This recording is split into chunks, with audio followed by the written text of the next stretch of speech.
आपने भी जिक्र किया कि अपनी माँ का हमेशा प्रधानमंत्री जिक्र करते थे, बताते थे कि कैसे वो उन्हें कहती थी काढ़ा पिया नहीं पिया।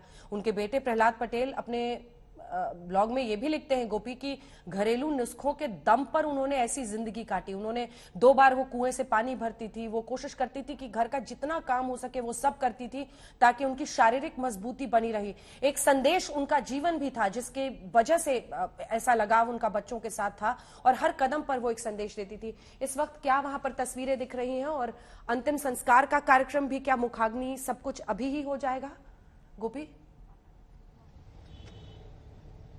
बिल्कुल अंजना, जो अंतिम यात्रा है वो अंतिम यात्रा निकल चुकी है। खुद प्रधानमंत्री नरेंद्र मोदी उसी गाड़ी में, उसी वैन में बैठकर अपनी माता जी की, जो आप देखा कि किस तरीके से वो जब घर से बाहर आए थे तो आंखें नम थी उनकी।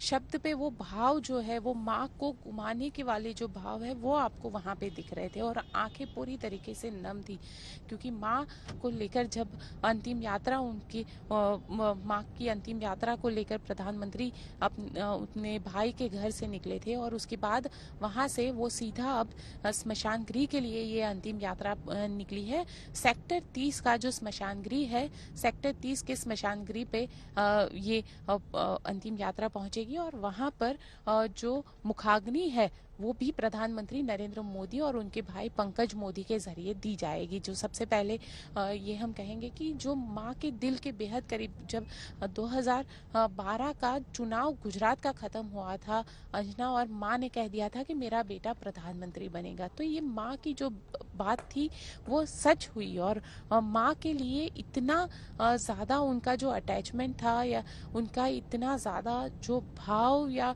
प्यार हम कहेंगे, क्योंकि अक्सर जब भी वो यहाँ पे आते थे तो माँ के साथ ज्यादातर वक्त बिताते थे। अपने जन्मदिन के मौके पर यहाँ पे पहुंचे हैं तो माँ के साथ बैठकर खाना खाना या माँ के साथ बैठकर वो जो तस्वीरें, माँ के साथ हंसना, माँ के साथ बातें करना, ये सारी चीजें जो है वो हमें अक्सर उनकी तस्वीरों में दिखाई देती थी। तो एक जो लम्हा है माँ के साथ वाला, वो क्योंकि माँ की वो बेहद चिंता भी करते थे।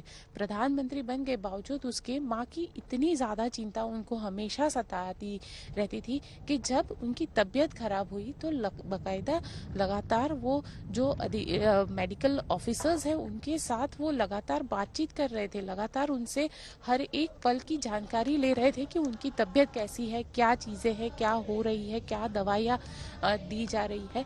तो ये सारी चीजें भी खुद प्रधानमंत्री उनके साथ बातचीत के जरिए करते थे और प्रधानमंत्री खुद यहाँ पे पहुंचे थे 2 दिन पहले, दोपहर के वक्त में वो यहाँ पे पहुंचे थे और उसके बाद करीब 1.5 घंटे जितना जो वक्त है वो उन्होंने अस्पताल में बिताया था। जो हमारे पास मेडिकल बुलेटिन आया था, मेडिकल बुलेटिन में ये साफ लिखा था कि तबियत में सुधार हो रहा है, लेकिन अचानक ही जो जानकारी मिल पा रही है वो यही है कि कार्डियक अरेस्ट हुआ और कार्डियक अरेस्ट की वजह से उनको कल आज सुबह 3-3:30 बजे उनकी मृत्यु। आप देख सकते हैं यहाँ पे आपको अंतिम यात्रा दिखाने की कोशिश कर रही हूँ कि जो अंतिम यात्रा है वो इस वक्त यहाँ से निकल रही है। प्रधानमंत्री नरेंद्र मोदी जो है वो जो वैन है उसमें बैठे हुए ये अंतिम यात्रा आप देख सकते हैं और यहाँ पे आप देख सकते हैं जो अंतिम यात्रा है वो यहाँ से लगभग गुजर कितनी दूर रही है ये जगह गोपी? और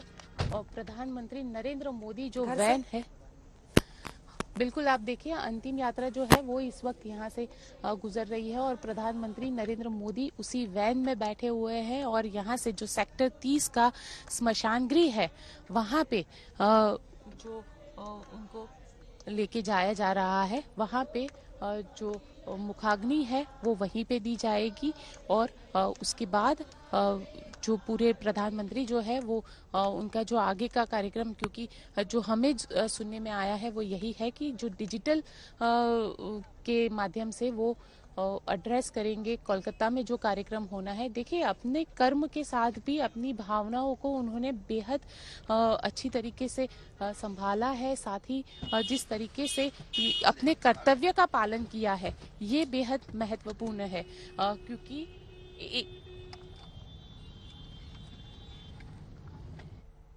आप देखिए जो प्रधानमंत्री है।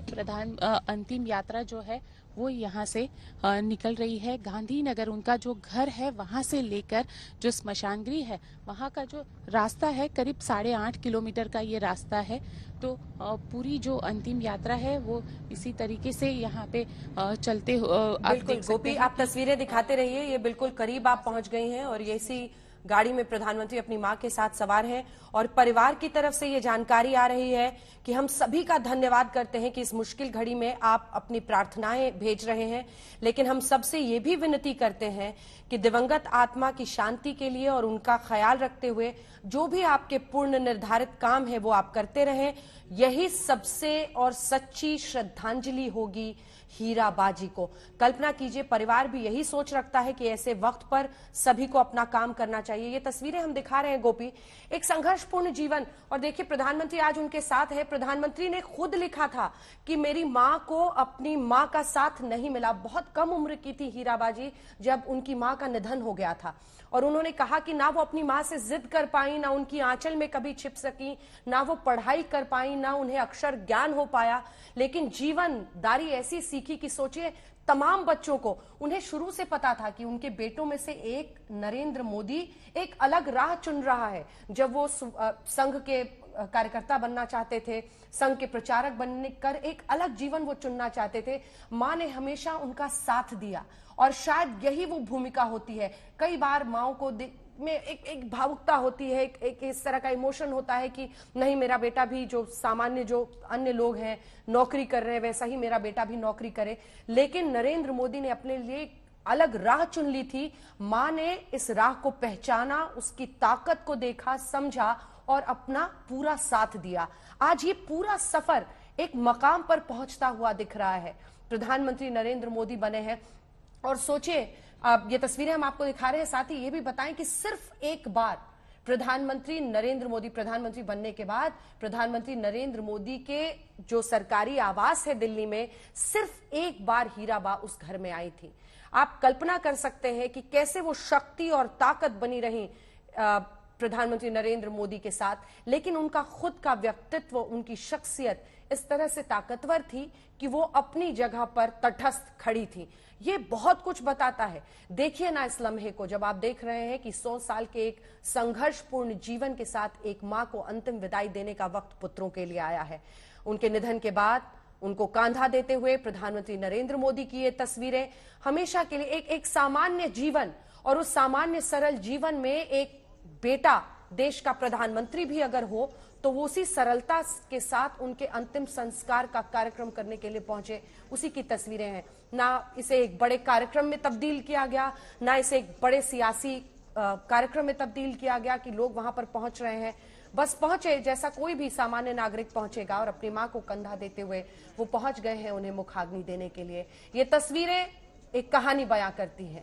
वो तस्वीरें भी बताती थी बहुत कुछ। जब हर खुशी में वो उनके घर जाते थे, अपने हाथ से माँ बेटे को मिठाई खिलाती थी, माँ पैर धोता था, आशीर्वाद लेता था, और आज भी जब कांधे पर उनके सवार होकर वो अंतिम यात्रा के लिए निकल रही हैं